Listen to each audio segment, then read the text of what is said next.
ও আলী, আমার প্রথম কথা হচ্ছে, যেদিন থেকে আমি আপনার ঘরে এসেছি ওই দিন থেকে আজ পর্যন্ত আমি আপনাকে অনেক কষ্ট দিয়েছি।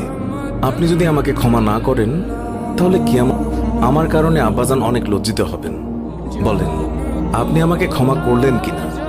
আলী রাদিয়াল্লাহু তাআলা আনহু তিনি তখন উত্তরে বললেন, ইয়া ফাতেমা, তুমি কি বলছো এগুলো? আমি তোমার যোগ্য ছিলাম না। তোমার আব্বাজান দয়া করে মেহেরবানি করে তোমার হাত আমাকে দিয়েছেন। বিয়ের দিন থেকে আজ পর্যন্ত আমি আলী তোমাকে ঠিকমতো দুবেলা খাবার খাওয়াতে পারিনি। ও ফাতিমা, তুমিই বলো, আমাকে ক্ষমা করেছো কিনা? তুমি যদি ক্ষমা না করো তাহলে আমাকেও কিয়ামতের দিন কঠিন শাস্তি ভোগ করতে হবে।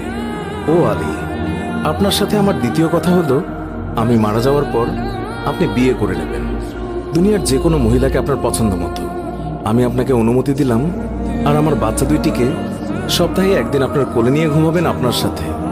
আমার তৃতীয় কথা হলো, হাসান হুসাইন যখন বড় হবে তখন তাদের দুই ভাইকে আল্লাহর রাস্তায় সুপর্দ করে দেবেন এবং আমাকে রাতের বেলায় দাফন করবেন।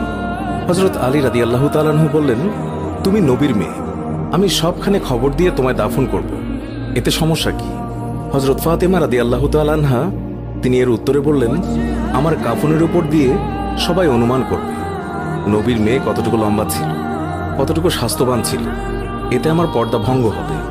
মা ফাতেমার মৃত্যুর পর তার লাশের খাটিয়া বহন করার মানুষ মাত্র 3 জন ছিলেন, হযরত আলী রাদিয়াল্লাহু তাআলা আনহু এবং ছোট হাসান এবং হুসাইন রাদিয়াল্লাহু তাআলা আনহু। হযরত আলী ভাবছেন যে লাশের খাটিয়া বহন করার আরো একজনের প্রয়োজন হবে, তাহলে 4 কোণায় 4 জন কাঁধে নিতে পারবেন। এমন সময় হযরত আবু যর গিফারী রাদিয়াল্লাহু তাআলা আনহু তিনি হঠাৎ করেই উপস্থিত হলেন এবং খাটিয়ার কোণা বহন করলেন। হযরত আলী প্রশ্ন করলেন, হে আবু যর, আমি তো কাউকেই বলিনি, তাহলে আপনি জানলেন কিভাবে? তখন হযরত আবু যর গিফারী রাদিয়াল্লাহু তাআলা আনহু বললেন, আমি আল্লাহর রাসূল সাল্লাল্লাহু আলাইহি ওয়াসাল্লামকে স্বপ্নে দেখেছি। তিনি বললেন, হে আবু যর, আমার ফাতেমার লাশ বহন করার জন্য লোকের অভাব, তুমি তাড়াতাড়ি চলে যাও।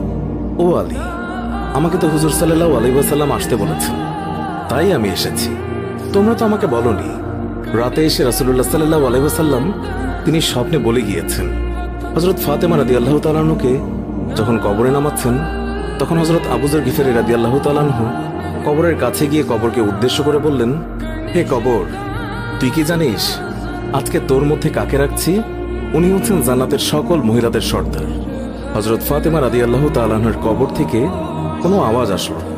তিনি আবারও বললেন, উনি হাসান এবং হুসাইনের আম্মা যান। এবারও আগের মতো কোনো আওয়াজ আসলো। তিনি আবার পুনরায় বললেন, উনি হচ্ছেন হযরত আলী রাদিয়াল্লাহু তাআলা আনহুর স্ত্রী। তারপরও কবর থেকে কোনো আওয়াজ আসলো না। তিনি আবার বললেন, এটি দুজাহানের বাদশার মেয়ে, খবরদার বেয়াদবি করবে না। আল্লাহ তাআলা তখন কবরের জবান খুলে দিলেন। কবর বলল, আমি অন্ধকার ঘর, আমি সাপ বিচ্ছুর ঘর, আমি এমন একটি ঘর যার মধ্যে কোনো বংশ পরিচয় কাজ হয় না। আমি দুজাহানের বাদশার মেয়েকে চিনি না, আমি হযরত আলীর স্ত্রীকে চিনি না, হাসান হুসাইনের আম্মাকেও চিনি না, আমি জান্নাতের মহিলাদের সর্দারনিকেও চিনি না। আমি শুধু চিনি ঈমান এবং আমল। আমার মধ্যে যদি কেউ ভালো আমল নিয়ে আসে তাকে আমি কবরে জান্নাতের বিছানা বিছিয়ে দেব, আর যদি কেউ খারাপ আমল নিয়ে আসে তাকে আমি কবরের 2 দিক থেকে এমন জোরে চাপ দেব যে হাড় মাংস মাটি সব একত্রে মিশিয়ে যাবে। আল্লাহু আকবার। মানুষ জন্মালে মৃত্যুবরণ করতেই হবে।